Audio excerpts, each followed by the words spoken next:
Swayam Prabha. Digital India. Educated India.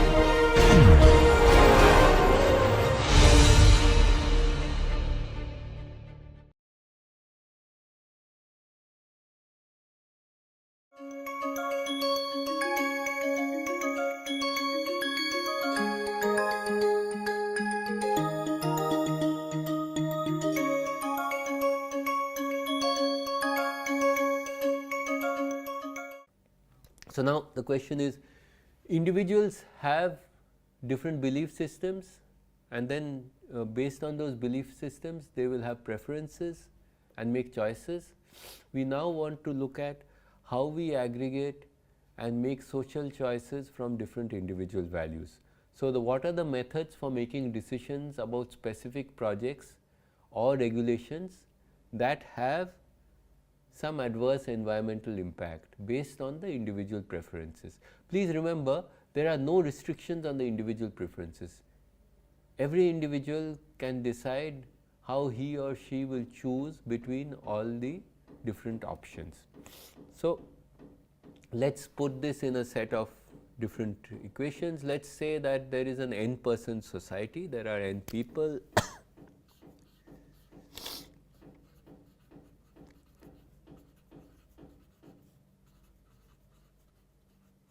Okay, n people, and let's say that there are, we talked of potatoes, onions, travel, air conditioning, a whole set of different goods.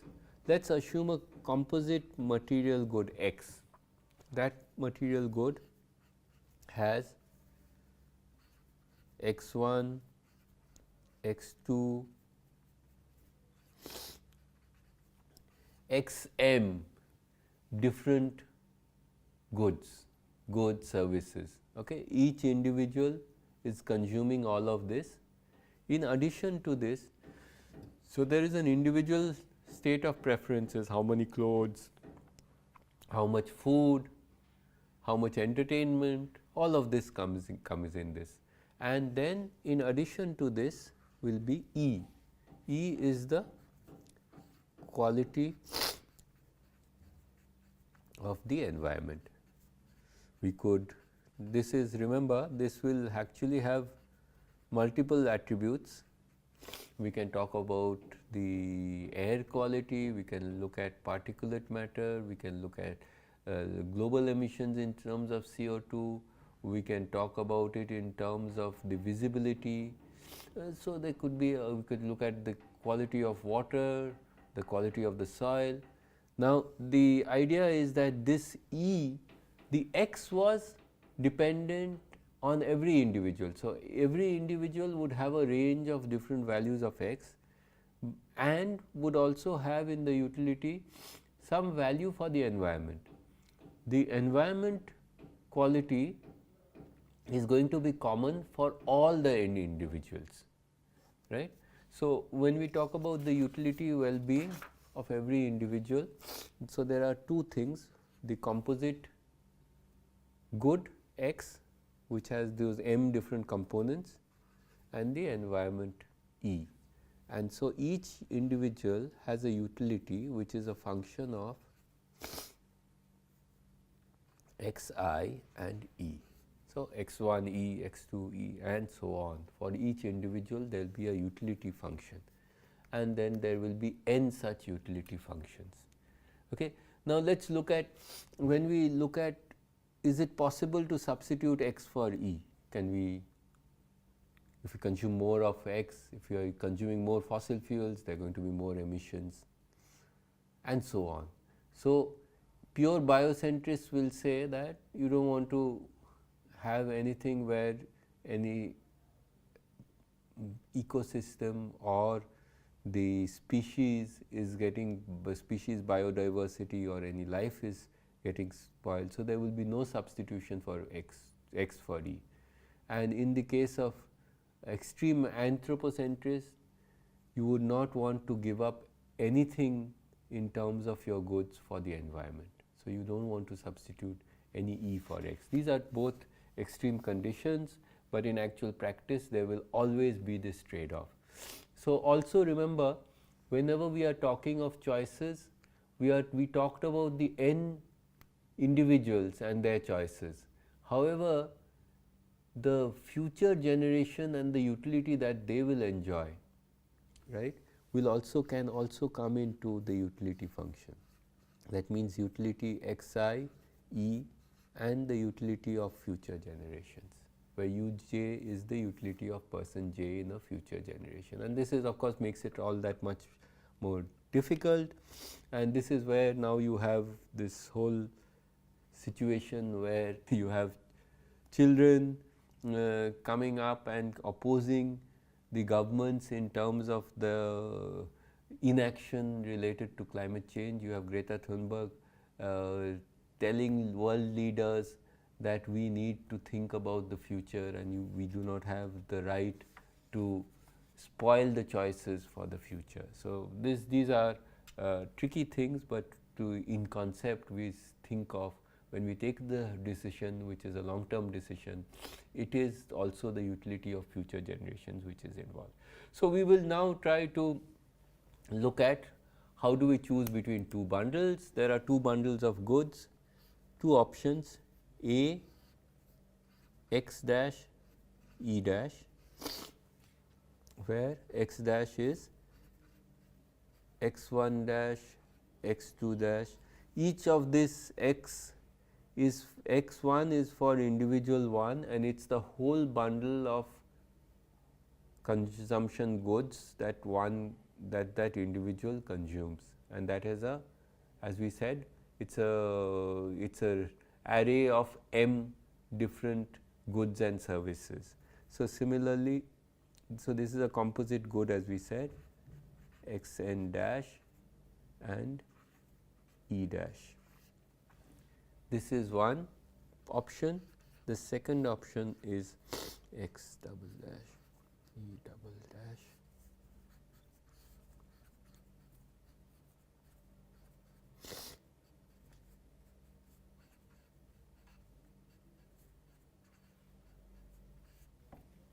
all right. So the question is, should we choose A or should we choose B? Should the society choose A or should the society choose B, and what conditions should we choose? And the question is, how do we generate a set of societal preferences over different bundles given individual preferences over the same bundles? So each individual will have a preference x1 dash and E dash. Individual 1 has x1 dash, E dash, as compared to x1 double dash, E double dash, x2 dash, E dash, x2 double dash, E double dash. And here we will see under what conditions can we have a unanimous choice, under what conditions how will we have trade-offs, and what are the ways in which we can make these choices. So this problem was first solved in a sense by Vilfredo Pareto, an Italian economist, who talked about the concept of Pareto optimality, and the idea was that we could get a situation where you cannot have an improvement where everyone benefits, and so that become, then you have the condition of Pareto optimality, where there is no possible change where everyone benefits and everyone will be agreeable to it. So we look at the Pareto criterion is what he defined. This has found applications in many different fields, and we will talk about it in the utility field. So let us look at a situation. Let's look at the graph. So what we have done here is we have simplified it. We talked about n individuals in a society. Now we are looking at two individuals. Okay? So we have A and B, and you have different combinations of, in the case of W, look at each point. Each point is a combination of resources which gives us A's utility and B's utility. There is a distribution of resources between A and B, and this shaded region represents the feasible region of all possible combinations. So, when we compare W with Z, you will find that A's utility for Z is greater than A's utility for W. So, it is better off, A is better off for with Z. In the case of B also, B's utility for Z is more than that of W. So, what we say is both A and B are better off, and this Z is said to be Pareto preferred over W. Similarly, if you look at X and R, if you look at X and R, A's utility in X and A's utility in R are both the same. So, as far as A is concerned, X and R are identical, but for B the utility for R is greater than the utility for X. So, for A is indifferent to this, but for B this is better. So, this is also R is Pareto preferred to X. When we now compare X and S, you find that A's utility in S is more than A's utility in S is more than A's utility in X, and B's utility remains the same. Again, S is Pareto preferred, similarly Y. But if we look at this curve, you will find that this represents, from this curve there is no feasible solution of Pareto improvement. So, this curve represents the locus of all the best points which are Pareto preferred. This is also called the Pareto frontier. So, essentially we talk about Z being Pareto preferred to W and Y being Pareto preferred to X.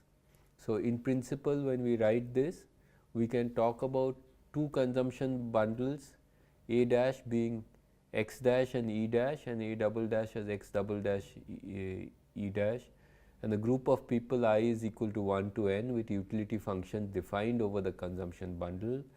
If for the group as a whole A dash is Pareto preferred to A double dash, that will mean that every individuals for every I, Ui of A dash greater than equal to Ui A double dash, and for at least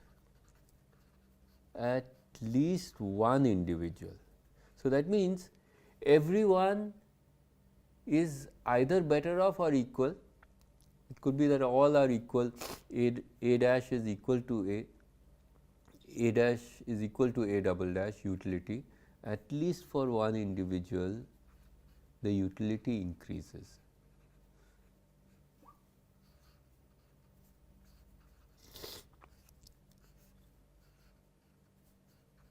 Then what we say is that A dash is Pareto preferred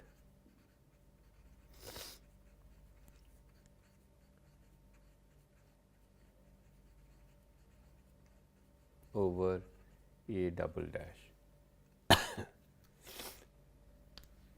which means that everybody is at least as well off in terms of the utility, and at least one person is better off with A dash than in A double dash. So, the Pareto criteria will have unanimity. Everyone will opt for A dash. Everyone will opt for A dash because they are either equivalent or they are better off. So, this is the Pareto criterion, and of course, this is restrictive. It will be only in a very small subset of cases where you can have this, where everyone is better off or they are in the equivalent situation and some are better off. So, for some it improves, no one gets affected, no one loses off in terms of the utility. There are many other situations where actually some lose and some gain, and there is a modification which we try to do for the which is called the potential Pareto improvement. So, for instance, in the case of x, and if you look at x and r, and we are moving from x to if you look at the benefit that we are getting in terms of moving from x to z, we are getting a benefit. B's utility increases very significantly, A's utility decreases. So, the question is the amount of increase that B has, if B compensates A to account for the loss in utility that A has, so that it is compensated, and based on that this is equivalent, at least equivalent for A, then we can have a situation where A is also okay with the new option. And since B gets so much improvement in utility, they can transfer something back to A, so that this is happening. And this is the principle which is used for dams. When we talk about resettlement, we try to give compensation for the to the people who are affected, and with the result that the net benefits outweigh the costs, and this is the whole concept of the potential Pareto improvement. So, in this what we do is we allow transfer of resources amongst the individuals to increase the unanimity of opinion regarding the option. So, for instance, suppose 80% of the population prefer an option A to B, while 20% prefer B to A. And according to the Pareto criterion, we cannot say whether A or B is preferred. But suppose the 80% can transfer significant resources to B, and suppose the resources are transfer is large enough so that unanimity can be reached on option A. So, there is a compensation where B can agree that okay, we will go ahead, and everyone agrees to do that. So, in order to do this, what we say is that in addition to X and E, we also have another resource Y, and this Y could be something which is tradable, for instance money. So that we are looking at a certain amount of Y, and we have transfers in Y which are Zi. That means, for instance, in the example that we had where A has a certain amount of money YA and B has an initial amount of money YB, we transfer, since A is getting if you look at this graph, you remember, sorry, B is getting most of the benefits. Let's look at this point when we look at B is getting most of the benefits. So, what we do is B transfers money to A. So, this will be Z. So, this becomes YA plus Z, and this becomes YB minus Z. So, with the result that because now the initial thing was XA E YA, now it becomes XB E. The utility with this additional resource can be such that it is equal to the more than or equal to this. So, you transfer that much resource so that these become equivalent, and with the result that the utility of B is also increasing even though it is transferring a certain amount of money, because it is getting so much additional benefit. So, if it is possible to do this such that the sigma of Zi is going to be equal to 0. That means, there is no money or no additional resource coming from outside the system. This resource is balanced within the system, it is traded, so that we compensate those whose utility is decreasing, and the individuals whose utility is increasing compensates this. Overall, if you can do that, so that the utility of those who in the earlier case were not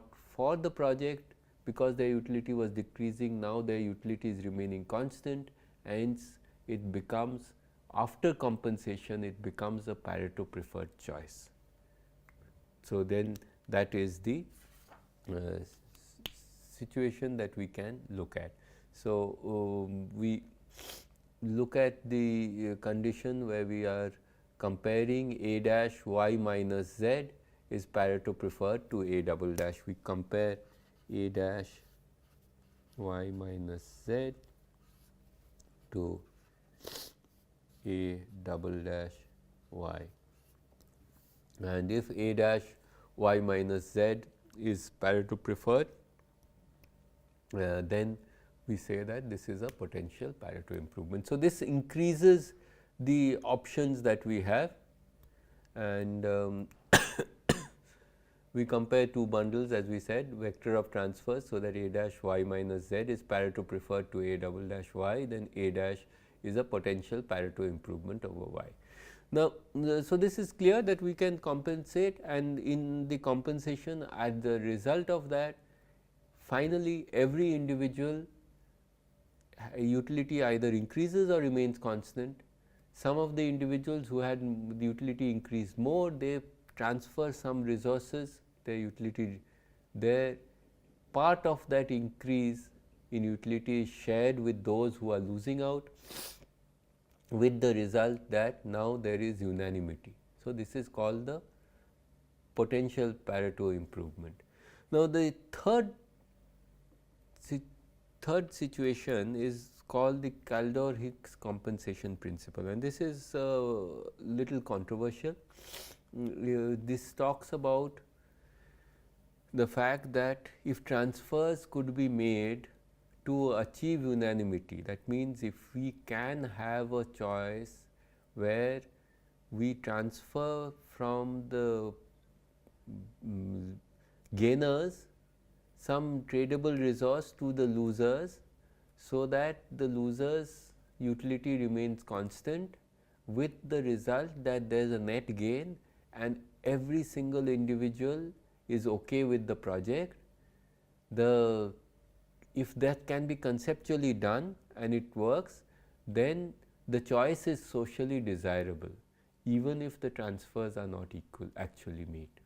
Now, this is highly controversial, because in actual practice, when you look at individuals and societies, there is already a significant amount of inequality, and what is mentioned here is that if the project is such that it is possible to make these transfers, then societally this project results in better utilities, and the idea of equity compensation links with the idea of equity is decoupled from determining whether the choice is a good idea or not. The choice is a good idea or not if hypothetically transfers could be made, and this would be then Pareto preferred, even though the transfers are not made. So, this is a fine sort of argument, but in actual practice this is what really happens in many cases. We identify based on cost benefit, saying that compensation, even after compensation, the project is profitable, but then we do not do the compensation.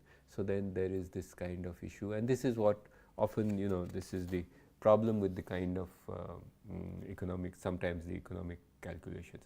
The another mode of choice is voting, and voting means that every individual is asked to vote on the project, and this rule does not need unanimity. So, it is more flexible than the Pareto condition, but the majority rule cannot take into account intensity of preferences. So often majorities may decide some things which may not necessarily be correct in terms of principles of natural justice. And so now the next thing that we will look at is we will try to create some kind of a social indifference curve. We will look at the utility that we have for, so we would like to compare a society with a welfare function. Welfare function means there are n individuals, each individual has its own utility u1, u2 to un. When we compare two different sets of preferences where we look at two bundles and A and B, and we would try to see, we put a welfare function where we calculate the value of the utility for all the n individuals for A and the value of this utility for all the n individuals in B. And if we say in comparing this that this utility is greater than or equal to the is greater than the utility for B, then A is socially preferred to B, where W is called the Bergson-Samuelson social welfare function. There are different ways of creating this social welfare function, and there are many different function values. If you look at the Bentham social welfare function, this is just a weighted average. So we basically say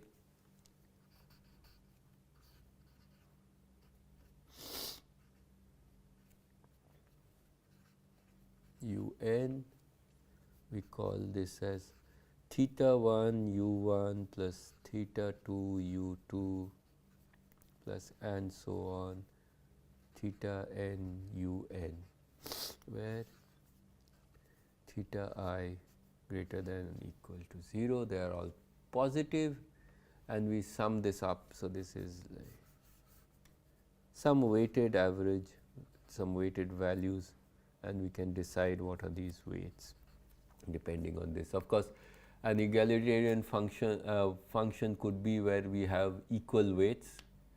We can also try to see that we want to minimize the deviation from the so you have this egalitarian function, which you can see here is the sum of ui's minus ui minus minimum ui, so that the deviation from the minimum is we try to see that we try to reduce the gap between the average value and the minimum value, and this can be an egalitarian social welfare function.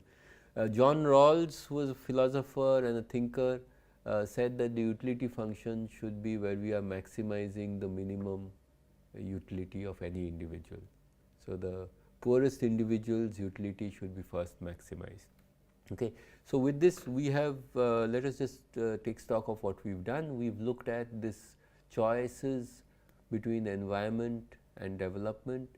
We've looked at the philosophical basis and the perspectives. We looked at a few problems, few problem contexts, and then we talked about the Pareto preference, the Pareto Pareto, something being Pareto preferred, and something where we can have a transfer, and we can then use this with the transfer, we can get a Pareto preferred option. Then we looked at the Hicks-Kaldor compensation principle. So these are three methods of choices: Pareto preferred, Pareto compensation, and then the Hicks-Kaldor compensation principle. We then also looked at voting. After doing that, we then said that let us look at all the utilities and create a social welfare function where we get the welfare of the overall society. Please remember, in actual practice, these are all conceptual constructs by which we understand how we are making the trade-offs, and it is difficult to construct some of these utility functions, but conceptually this is useful to us to understand what kind of trade-offs and possibilities are there. You may want to look at from your locality or your state or the context that you are familiar with, try to identify problems where we talk about energy and development and the environmental impacts. Look at the kind of trade-offs which are there, look at what kind of who are the stakeholders and how would you identify what are the kind of utilities, and also think in terms of the value that we talked of E, how do we characterize and put one quantitative value to talk about the quality of the environment. That is a difficult task often. We are going to look at, there is in the next module we will look at the concept of Arrow's theorem, where he talked about the impossibility of social choice. We will talk about that, and then we will move forward to define public goods and private goods.